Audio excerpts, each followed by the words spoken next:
In last lecture, I was discussing about SMAW process and I have completed the SMAW process. There we discussed detail about SMAW process. That was a arc welding process actually. Today also I will discuss about another arc welding process. SMAW process generally a consumable types of electrodes generally used. Today whatever the welding process I will discuss, that is generally non-consumable types of electrode here used to generate the arc. Here a non-consumable electrode tungsten is used. This welding technique's name is GTAW process, or the full form of GTAW process is gas tungsten arc welding process. This is also simply it is known as TIG welding process, that is tungsten inert gas welding process. Why it is called tungsten inert gas arc welding process? Because here a tungsten electrode is used and a inert gas is used to shielding the molten pool as well as electrode from atmospheric contamination. That is why it is called that shielding gas is generally is a inert gas. That is why it is called tungsten inert gas arc welding process also. Now I will discuss in details about this welding process. Generally whatever the flow of a lecture were there in previous lecture, like in SMAW, here will be also the similar flow. There will be introduction of this welding process, then principle of this welding process, then this setup of this process, and if there will be any categories or welding parameters important parameters of this welding process, then that I will discuss, and at the end I will discuss the advantages, disadvantages and application. So, this is the generally flow of the lecture about whatever the welding techniques I will discuss in this course. This will be the flow of our lecture.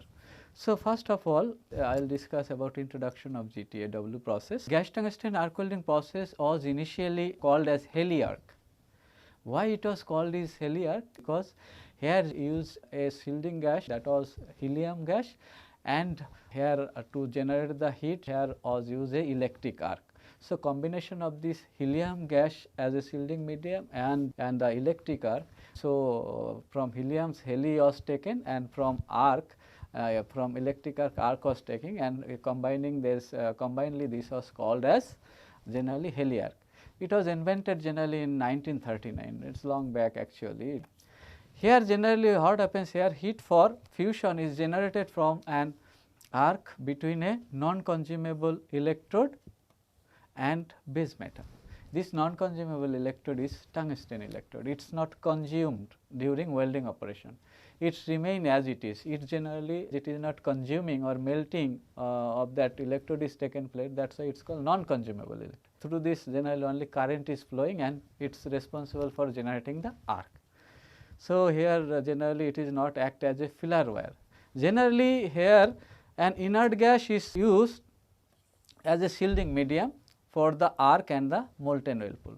Here one thing you should keep it in mind, this inert gas or this shielding medium not only protect this molten pool from the atmospheric contamination, at high temperature it also protect the electrode, that means this tungsten electrode from atmospheric contamination. Generally at higher temperature tungsten is very reactive with oxygen. That is why what happens, the tungsten gets readily oxide if it come in contact with oxygen, especially if the temperature is little bit higher side. Then here generally another things you keep it in mind, here either argon gas as a inert gas is used or helium as a inert gas generally used, or combination of this can be used as a inert gas in this welding process. Now, this is the TIG welding setup, or we can say GTAW welding setup. Here the equipment used for TIG welding, here it is showing. Here you use a inert gas supply cylinder. It can be argon gas, it can be helium gas, or it can be a mixture of argon helium gas. Here is used a power source. This is the power source. This inert gas hose is connected to this torch and it's go to this nozzle. Here you see this is called nozzle and this is called tungsten electrode. Tungsten electrode. So, through this generally this inert gas pass through this torch handle to this nozzle and it cover this its flow around the arc. So, it generally cover this molten pool arc as well as electrode also, what I have already discussed previously. So, here you see this is generally power source. This power source can be a AC power source or DC power source. This power source, one terminal connected to the workpiece, another terminal connected to the torch. Generally torch, actually what happens, torch there is a contact tube is there. This contact tube here, this is here it is more clearly shown. Here you see this is generally called contact tube. With this contact tube, this power supply cable is connected. So, another terminal is connected to this workpiece. Here you can easily see this is shielding gas. This is generally called tungsten electrode, and you see this is here arc is generated. Here sometimes generally if flare material is required, this flare material is supplied separately. This is called flare wire or flare rod, which is generally used during welding operation. This is act as a consumable material, this flare wire. It does not carry the current, but it acts as a consumable material. It generally melt by the arc, and what happens is melted, and it is melted and it is deposited over the weld pool.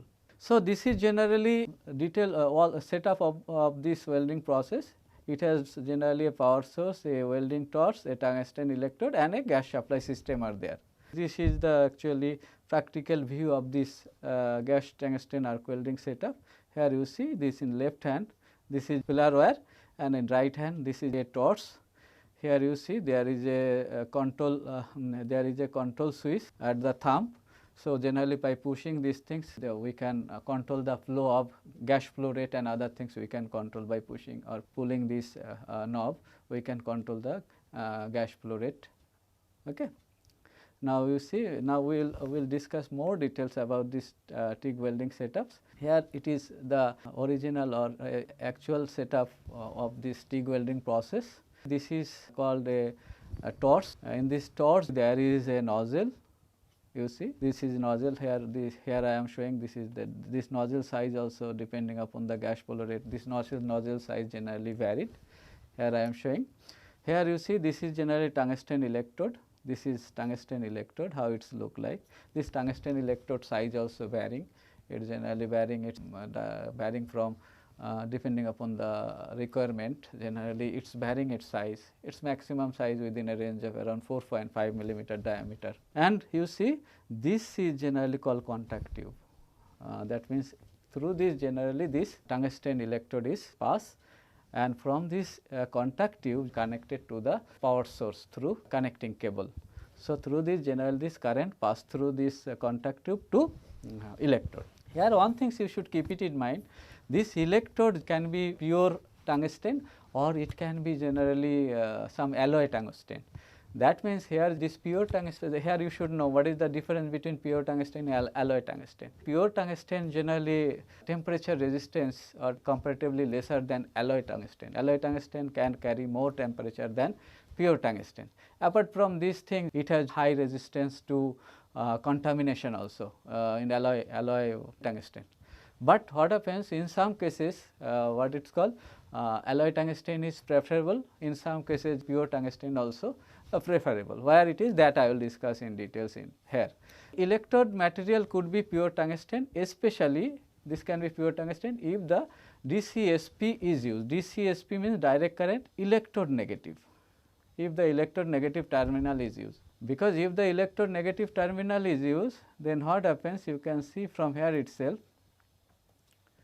if the electrode is negative terminal, if it is negative terminal and if it is positive terminal, then what happens, bombardment of electron will be taken place to workpiece. So, what happens here, less heat will be generated in case of tungsten electrode, in case of this tungsten electrode generally the less heat input around 30%, that what I have already discussed, and here generally 75% heat will be so here as here less heat will be generated, that is why generally pure tungsten we can use in case of DCSP. Because what happens, there are no need to alloy the what it is called tungsten material. That is why pure tungsten is easily be used if the state polarity is there, because less heat is generated. So, what happens, less chance of contamination of electrode are there, or less chance of melting of the electrode will be there. That is why DCEN, generally for DCEN we can use pure tungsten, but generally alloyed or we can say generally alloyed or coating electrode like generally thoriated tungsten or zirconated tungsten is used in AC or DC as well as DC current. This thoriated alloy tungsten or zirconated alloy tungsten we can use both AC and DC. Why? Because generally if we use DC EP also we can use these things. DCEN is DCEN is possible. Apart from DCEN, here we can use DC EP also, because this alloyed tungsten electrode generally high thermal resistance power. That is why what happens, due to this high thermal resistance we can use this alloyed tungsten electrode. And in AC, why it can be used? In AC, generally AC is a combination of direct polarity, that means DC EP as well as DCEN. So, what happens here generally compared to a state polarity or DCEN, in case of AC generally due to this combination of DC EP and DCEN, in case of AC generally more heat is generated. So, what happens, as here more heat is generated, it is better to use alloyed tungsten electrode here. So that is why generally in case of AC as well as DC, the DC we can use this what it is called this alloyed tungsten electrode. Alloyed tungsten electrode, what I have already told, alloyed tungsten electrode possesses high current carrying capacity, high resistance to contamination. It is generally high resistance to contamination also. Thoria or zirconia coating, or this thoria or zirconia coating also produce a steadier arc due to their higher thermoionic emissivity compared to pure tungsten electrode. So, whatever the arc we get from pure tungsten, generally if we use alloyed tungsten electrode, there we can get better or more steadier types of arc. Apart from this thing, here one thing you should keep in mind, generally this thoriated or pure generally tungsten, pure tungsten or this alloy tungsten have some specific application also. When welding of copper, like in nitrogen atmosphere, once we do welding of copper in nitrogen atmosphere, then this alloy tungsten electrode are preferred. This you should keep it in mind. Alloy tungsten electrode are preferred, because nitrogen generally attacks pure tungsten very easily. That means once it is higher temperature or at molten state, near to molten state, generally nitrogen attack the pure tungsten. That is why if we use alloy tungsten over there, then what happens, chances of this attack will be less, that means reaction will be less. So, what happens, that is why for copper welding especially, this is some special case, once we go for doing welding of copper material by using nitrogen gas, then we should use this alloyed what it is called alloyed tungsten electrode. Whereas, for aluminum it is preferable to use pure tungsten compared to alloyed tungsten electrode. That also you should keep it in mind. Now, we will discuss what is the principle of this operation. Principle of this operation here generally, that means first the detail of the principle of operation is, first of all we have to switch on the power source, that means welding current, then water and inert gas supply are turned on, first of all we have to do. Then the arc is struck between workpiece and electrode, either two different process, either by touching the electrode with scrap material or scrap material or using a high frequency unit. So, these two methods generally used to generate the arc between electrode and workpiece, that is by touching electrode with scrap metal or using some high frequency unit. So, in the first method, generally that means touching the electrode with scrap material, what it do generally, in the first method arc is initially struck on a metal piece or a tungsten piece, that is scrap metal, and then broken by increasing the arc length. Then this arc is extinguished by generally increasing the arc length between workpiece and electrode, then generally the arc extinguished. So, this arc stack generally should repeat 2 to 3 times to warm up the electrode.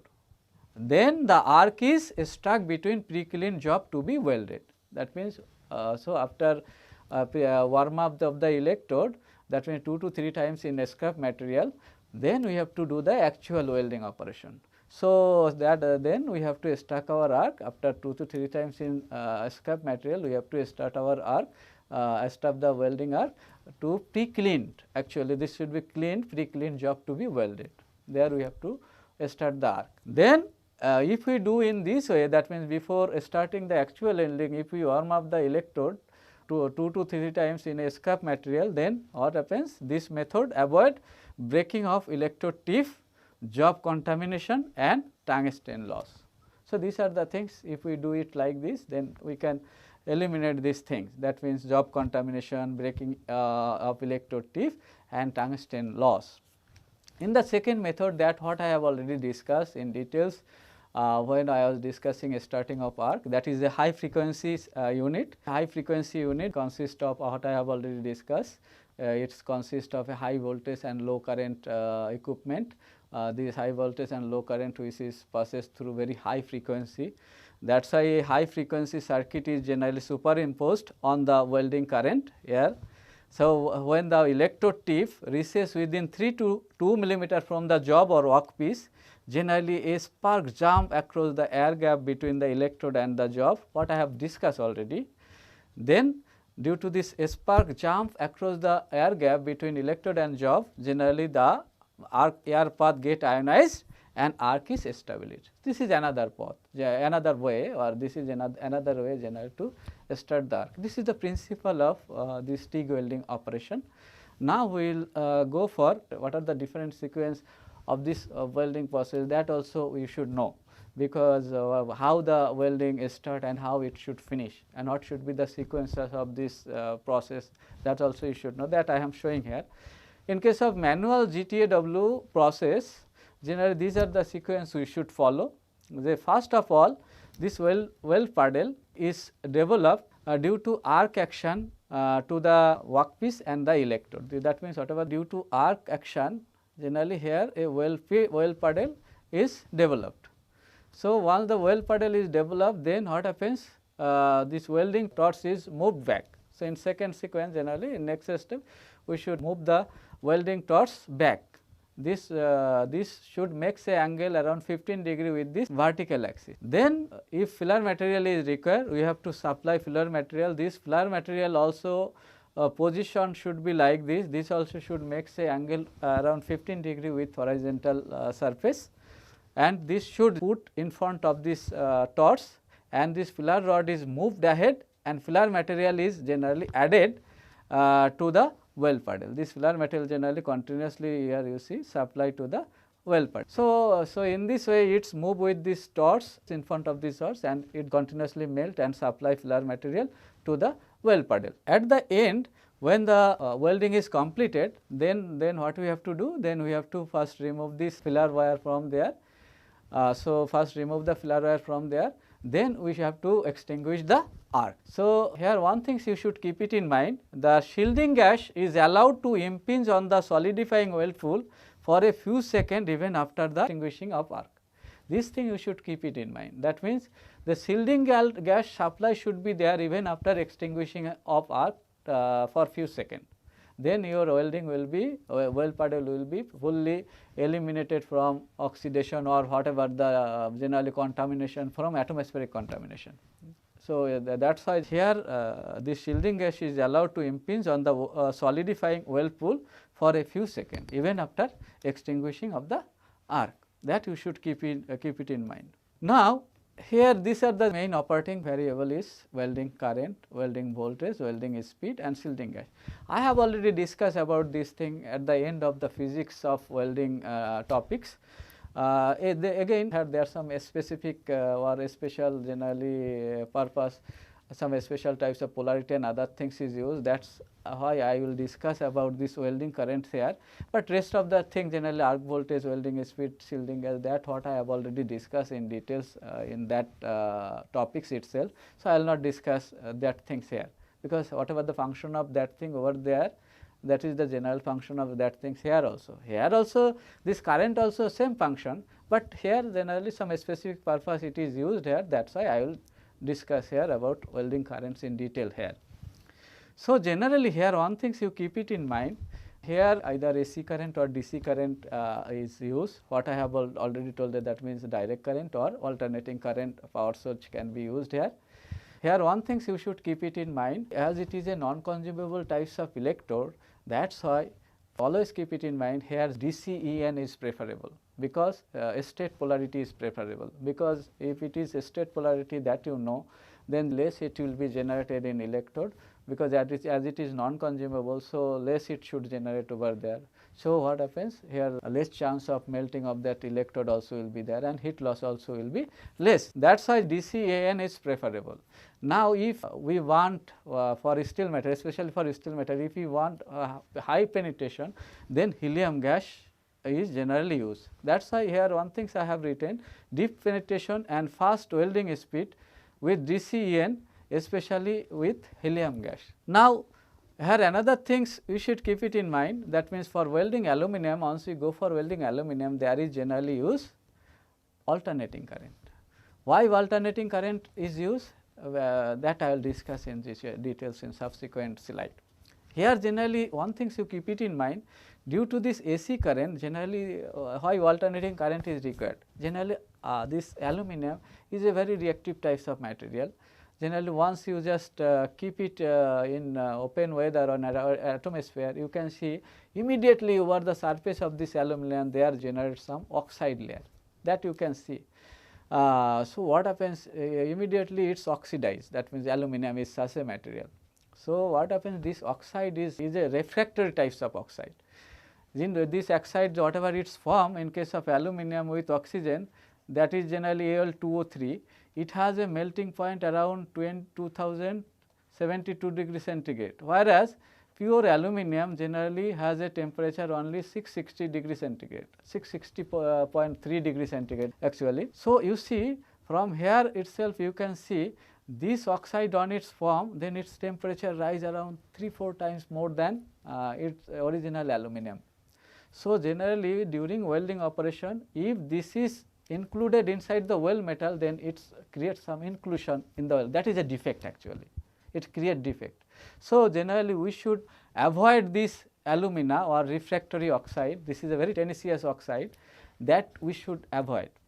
This we can avoid, or this we can remove once we use AC current in case of aluminum welding, aluminum or magnesium types of material generally, there these types of oxide formation, chances of this oxide formation is high. So, that is why generally here AC current is used. Why AC current is used? Generally if we use AC current, in AC current, AC generally is a combination of DCEP plus DCEN, that means it is a combination, one half is electrode positive, another half is generally electrode negative is there. This electrode positive polarity generally here is very helpful to clean this alumina, or you can say this refractory oxide, aluminum oxide. That is why generally this ECP, but if we continuously use this DCEP, that means DCEP if you continuously use, then what happens, your electrode will be warm up or heated more. So, what happens, because in case of DCEP generally 70% heat is generated in electrode, and so what happens, if the continuously if it is connected to DCEP, then what happens, there is a chance of what it is called warm up this electrode and melting of that electrode is there. That is why generally what happens, but DCEP have a effect of on this oxide cleaning. That is why if you continuously use this DCEP over there, then there is a chance of tungsten electrode melting and it deposited over the what it is called welding material. Then there is a chance of what it is called inclusion, tungsten inclusion inside the weld material. To avoid this thing, if we use AC, then in one portion of the cycle will be DCEP, that time generally this cleaning action will be taken place, in other portion generally it will be DCEN, that time generally this tungsten electrode will be cooled down. So, what happens, so here generally continuously warming up of this electrode will not be there. So, chances of that thing what it is called melting of electrode inflation will be less over there. So, that is why generally if we use AC current, then in one cycle we will get cleaning action, which generally eliminate this aluminum oxide. In other polarity case, generally we can get lowering the temperature in electrode as well as deep penetration, because more heat will be generated generally in DCEN, more heat is generated in workpiece, and bombardment is of electron also is taken place in workpiece. So that is why generally there is a chance of more penetration also. So once you use AC or aluminum welding, then generally we can get this cleaning action as well as high penetration. Here one thing you should keep it in mind, for aluminum welding generally argon shielding gas is preferable. Why argon shielding gas is preferable? Generally argon in argon atmosphere generally this cleaning action is occurred. Generally that is the cleaning action, or this is sometimes called a spattering effect. Generally this spattering effect generally occurs in case of argon atmosphere. It is not occur generally or generally in case of helium atmosphere. It is not good, that means helium atmosphere is not good this spattering effect or cleaning action. That is why argon gas you should use during aluminum welding, and you should use alternating current. So spattering does not generally take place with helium, here it is written already. In case of manual GTAW, generally you should keep it in mind, argon as a helium gas generally is more preferable or generally used. Now what I have already told you, generally polarity in this currents almost every time it is DCEN is used. Why it is used, that I have already told you. Generally if you use DCEN, then generally less chance of warm up of the electrode and melting of the electrode is there, because less heat it will be generated in the electrode and more heat will be generated to the workpiece. So generally for deeper penetration is achieved with DCEN than DCEP. But DCEP generally have limited application for steel material also.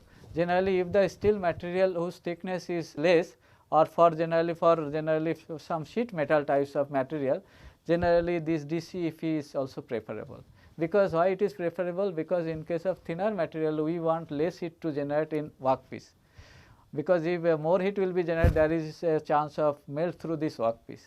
So to avoid this melt through, generally DCEP is also used in case of sheet metal for TIG welding process. But DCEP, what I have told you, DCEP is preferable for cathodic cleaning, especially for magnesium and aluminum alloy. This what I have told you. Now here cathodic cleaning action I will discuss here in details.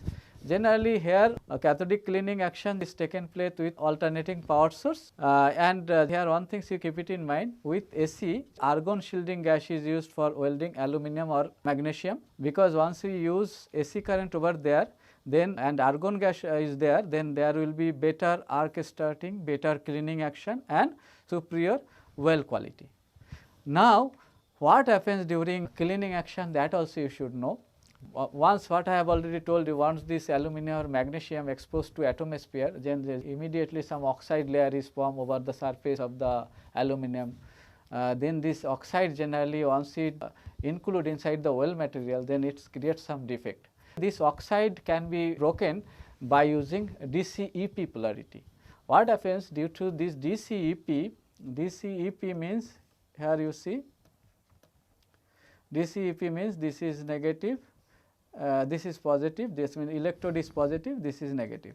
So if it is DCEP, then what happens, electron will flow from electrode to workpiece direction. So due to this electron flow, or you can say ion coming to workpiece, so here generally positive ion is will be attracted here, and generally electron will flow upward direction. Due to this flow of electron and ion, generally what happens, once it is DCEP, or you see it is also called generally reverse polarity. If it is reverse polarity, then what happens, this aluminum, that means that refractory oxide broken up. So this refractory oxide broken up, and once it broken up, then it generally float over the surface of the molten pool. So generally then due to this DCEP polarity, this thing happen. So once it is broken up, and generally they float upon the molten metal. So then this thing, that means this broken up alumina, or you can see this broken up refractory oxide no longer interfere with the welding process. So then it will not be able to create any defect inside the weld metal. So this thing generally happen once we use DCEP as a what it is called DCEP as a polarity. So, that is why you should keep it in mind for aluminum, magnesium types of material, generally alternating current is used. Here you can use DCEP continuously, but if you use DCEP continuously, then there is a chances of that thing what I have already discussed, warm up of the electrode and melting of the electrode. Apart from this thing, you can get less penetration. So, to get this high penetration and less warm up of this electrode, here generally it is preferable AC current. So, that is why you keep it in mind for aluminum, magnesium, alternating current is very much preferable over here. So, another thing here you should keep it in mind, once you go for aluminum welding with AC current, there you should use argon as a shielding gas. Why? Because argon has suitable for a spattering effect than aluminum than helium inert gas. Now, this is the categories of TIG welding process. Now, we will discuss what are the different categories of TIG welding process. Generally, this TIG welding can be done manually or it can be mechanized also. That is why depending upon this mechanism, it can be categorized in two different categories. One is called manual TIG welding process. Manual TIG welding, what I have already discussed during categories of different welding process. Manual means here both speed of the welding as well as filler wire deposition is controlled manually. So, generally here no mechanized system is there.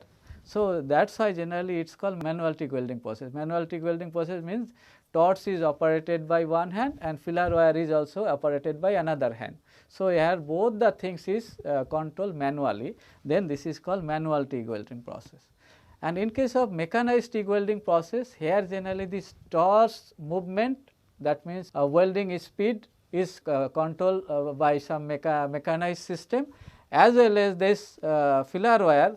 This filler wire also is controlled by some mechanized system. This mechanized system means from some roller, it generally continuously feed to the molten pool through some feed roller actually. This is generally called feed roller. This feed roller generally controlled by some mechanized system. So, what happens by this, generally we can control both what is called control both filler wire deposition as well as speed of the welding torch by some mechanized system, then it is called mechanized GTAW process. Here you see, so this automatic TIG welding or this mechanized TIG welding, here the welding torch is automatically guided and this filler material, if there is used, it is also fed automatically from some reel. This process is attractive for large production run, as it is automatic process, that is why attractive for large production run.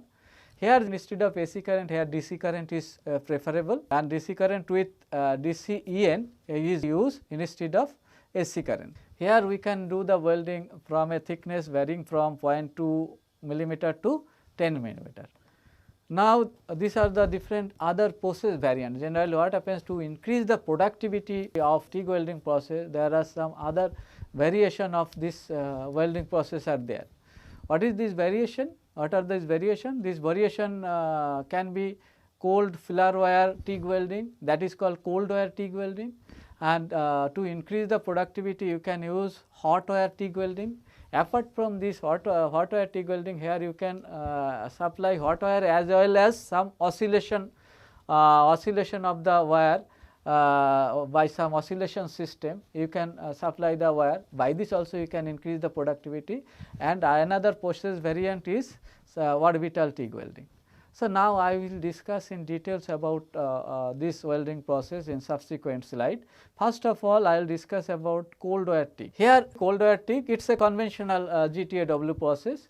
Here whatever the filler wire is supplied or introduced into the leading edge of the weld paddle is supplied at atmospheric temperature. That means the temperature of the filler wire is before supplying to the leading edge of the electrode or arc. Generally this temperature is within the temperature is atmospheric temperature, that means at cool condition. So, whatever the energy required for melting of the filler wire, generally whatever the energy required to melt this filler wire, that is generally taken from this arc.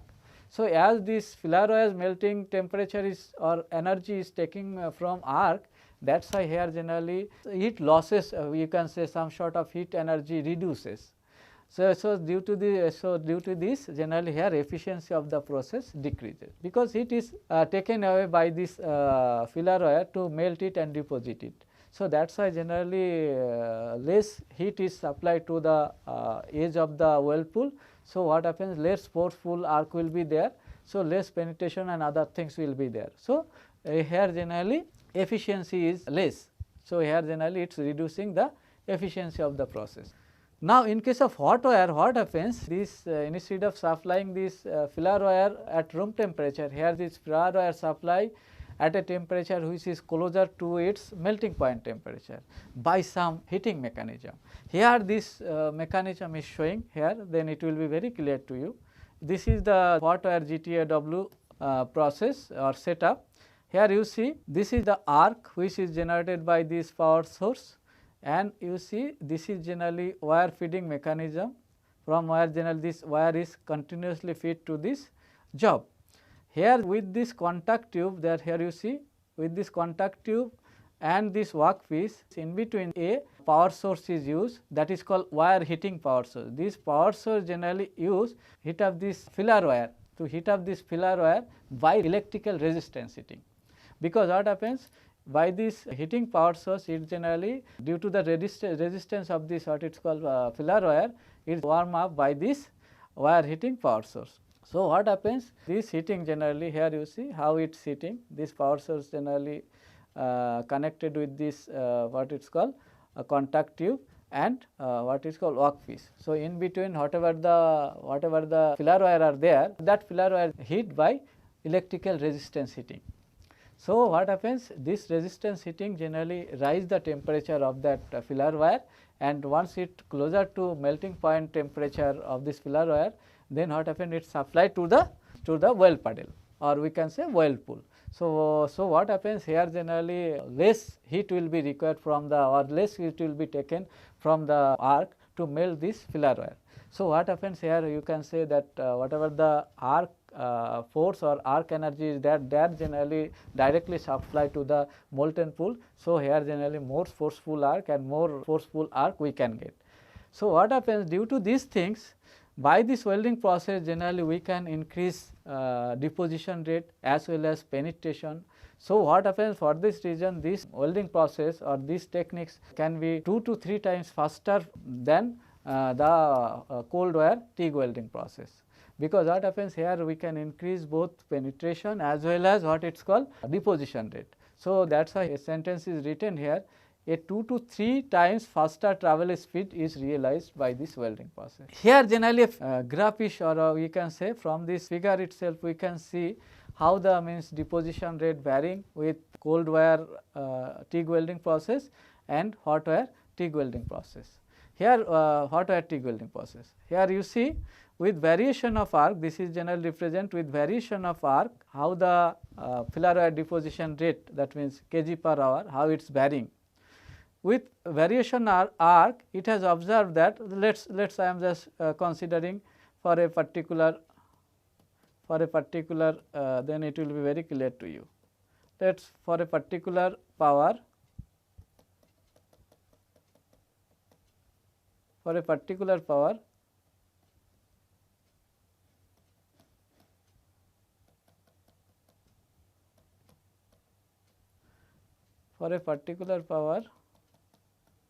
general for a particular power, let us for a particular power at around 7 kilowatt power, for 7 kilowatt power if we use a cold wire, then we can get a filler material deposition rate that is around 1.5 kg per hour. Whereas for the same power, if we use a hot wire TIG welding techniques, there we can get a what it is called deposition rate is around 7 kg per hour. Further, if we want to increase the deposition rate, if we just oscillate this filler wire by some oscillation technique, then oscillation mechanism, then further we can increase the filler wire deposition rate, which is around 8 kg per hour. That means further also we can increase by increasing the hot wire filler wire oscillation by providing the hot wire oscillation by some oscillation mechanism. So, in this way one thing we can observe, we can get around 4 to 5 times more deposition rate compared to cold wire in case of hot wire techniques. And if we want further increase of deposition rate, we can oscillate that hot wire by some oscillation system. Okay. This is the feel of how the means deposition rate. So, due to this high deposition rate, we can increase the speed of the welding also. That is speed of the, we can increase the speed of the welding 2 to 3 times more than the cold wire welding techniques. Now, this hot wire TIG welding techniques have huge application. It has generally application, it's applied in high quality fabrication in stainless steel. It is used in aluminum, copper and nickel alloy. Generally welding in reactive and refractory metals such as titanium, tantalum, zirconium, it has wide application. This process, generally this hot wire process is extensively used in nuclear and aerospace industries and in the construction and maintenance of chemical and cryogenic process plant and pipe work. This hot wire techniques is widely applied. Now, we will go for orbital types of TIG welding techniques. Orbital TIG means it is generally used for circular section. Generally, it is used in nuclear, pharmaceutical, semiconductor and food industry for installation of pipe work. So, where generally circular section is there, generally it has wide application. It has especially used where high quality standard are required, this TIG welding, because TIG welding is itself is a very high quality welding techniques. It generally give very high quality weld. That is why most of the time I am telling this high quality purpose generally where is there generally these types of technique is used. Especially this equipment is used for tube and tube plate welding. That means where there is circular section is there. Now, depending upon this size of the tube or this size of the tube and size of the welding head, generally what happens, these welding techniques we can do from inside tube or from outside of the tube also. So, that is also written here, depending on the tube diameter and size of the welding head, this system may be operate from inside or outside of the tube. So, this is generally here you can see that this is a pipe which is welded by this orbital TIG welding process. Here generally you see this orbital TIG welding head is set up generally outside. Generally this what it is called, this pipe generally rotated by some rotating mechanism, here you see by some rotating mechanism, and here generally arc is generated between this workpiece and electrode.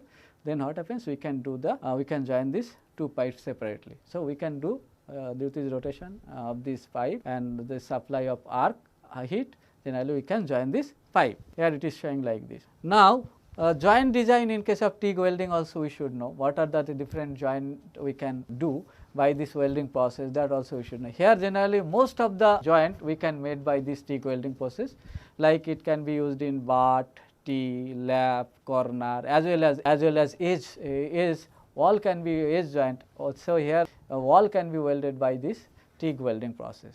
A square groove generally butt joint is used for a smaller thickness plate. So, generally for a plate thickness lower than around 4.5 millimeter, there cannot be require any edge preparation.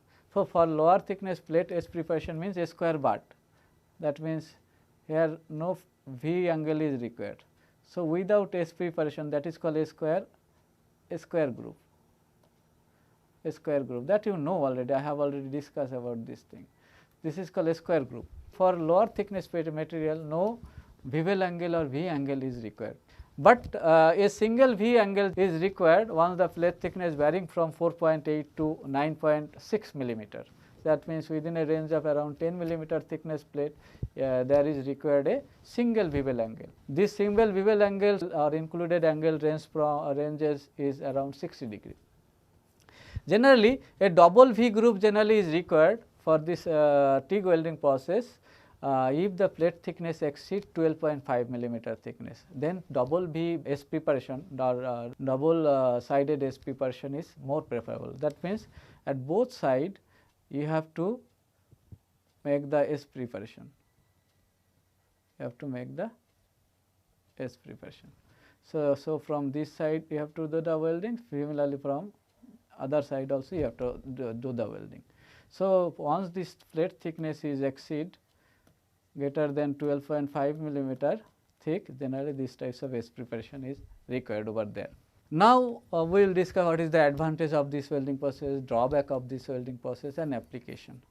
This welding techniques has huge advantage because this more metal and metal alloy can be welded by using this welding process than any other processes. Here what I have already discussed, here generally a shielding gas medium generally used to protect the weld pool as well as electrode. So, that is why as here no flux is used, so there is no chance of flux entrapment inside the weld puddle. Here generally high quality and precision welding operation, this is a very high quality and precision welding operation technique. It is suitable for thin material, as thin as 0.125 millimeter thick section also we can weld by this welding process. It is a here generally pinpoint control are there. This process can weld in all position, this can be this positional welding, that means all position welding you can do by using this welding process. Here this SMAW, whatever the spark and other thing are there, here generally that types of spark or spatter is marginally less, you can say. Here no smoke or fume, that means whatever the smoke fume you observe in case of what it is called SMAW process, here that thing is not there. Here no flux or slag also is not there because flux or slag is not used here. So, these are the advantages of this welding process.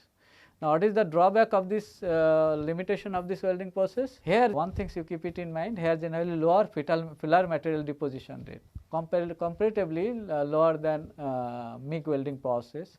Generally here metal deposition is less, and as here is used tungsten electrode, so there is a chance of this tungsten melt and deposited over the molten metal. So, there is a chance of tungsten inclusion is there. Here one thing you keep it in mind, here generally very good hand and eye coordination skill is required. Here you can see these types of pinpoint skill is required, generally pinpoint concentration is required to do this welding operation. Here you see, so that good hand-eye coordination skill is very much essential in this welding operation. Here generally there can be a brighter UV ray than other process. In this process whatever the UV ray here in arc are there, that can be brighter than other process. Here slower travel speed than other process like MIG welding process. Here generally equipment cost are higher than SMAW. In SMAW process whatever the equipment cost are there, here generally more than that cost. Now, application of this welding process, what I have already told you, this is generally very much suitable for reactive and refractory metal. What I have already told you what is reactive material and refractory material. Reactive material titanium, zirconium, then refractory material generally tantalum, molybdenum. These are the refractory material metal. This is very difficult to weld, which can be welded by this welding process. It has wide application in this reactive and refractory material. It is highly used in carbon, alloy steel, carbon and alloy steel, stainless steel, heat resistance alloy, aluminum alloy, magnesium alloy, copper alloy and nickel alloy also.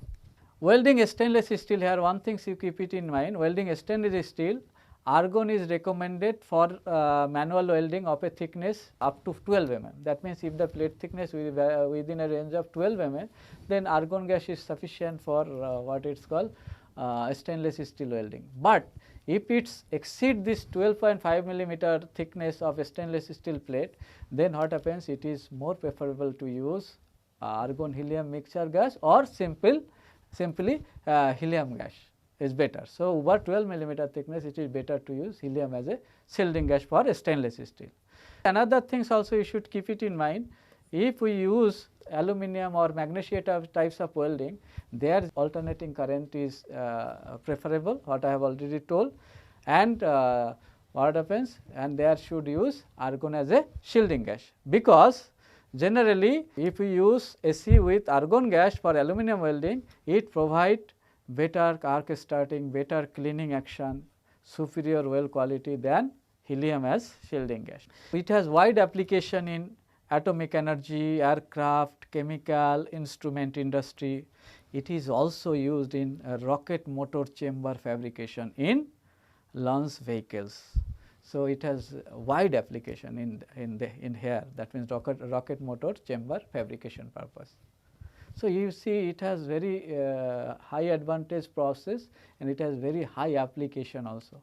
Now, here just I am showing some welding parameter for GTAW process, then you can get some idea that what should be the range of welding current required for doing steel welding, aluminum welding, or it is called copper welding, what should be the tungsten size, what should be the filler wire rod size, and what should be the range of flow rate of shielding gas is required. That is for the purpose of some knowledge. Here I am showing some parameter for different types of material for a thickness of 6 millimeter thick plate. That means, for 6 millimeter thick plate for different types of metal, what are the process parameter is required. Here one thing you can see, if we use aluminum for 6 millimeter thick plate, here the current range varying from 200 to 350, and here generally current type is AC, and here the tungsten diameter is within a range of 4.5 millimeter. And filler rod, if we use this filler rod size is varying from 3 to 5 millimeter depending upon this variation of current.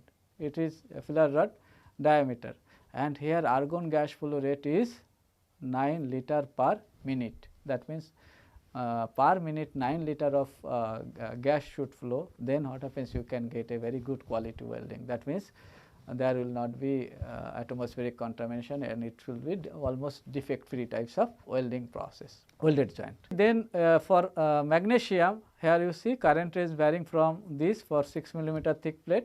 Here tungsten diameter is 2.5 millimeter, filler rod diameter is 4 millimeter, and argon gas flow rate is 10 liter per minute. If you go for here also AC current is preferable, what I have already told you.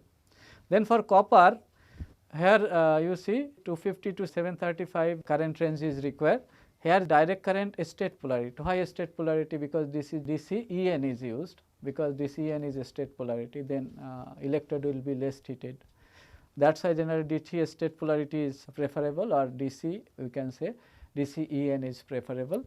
Then DC EN is used, and here tungsten diameter is 3 millimeter, filler rod diameter 3, and gas flow rate is this 7 liter per minute. If it is mild steel, low alloy steel, or stainless steel for 6 millimeter, here current range vary from 250 to 350, and here also DCSP, because definitely in case of this welding process, TIG welding process, generally DCSP is preferable, what I have already told. And as it is what it is called 6 millimeter thick plate and steel plate, that is why here tungsten electrode diameter is 3 millimeter, here filler wire diameter can be 3 to 4 millimeter, and gas flow rate, that is argon gas flow rate is 7 liter per minute. If it is cast iron, then also it is given. In case of cast iron, both AC or DC state polarity we can use. Here generally 3 millimeter diameter tungsten, 5 millimeter filler wire, and 8 liter per minute generally what it is called argon gas flow rate is required to get good weld. So, this all about TIG welding process or GTAW welding process.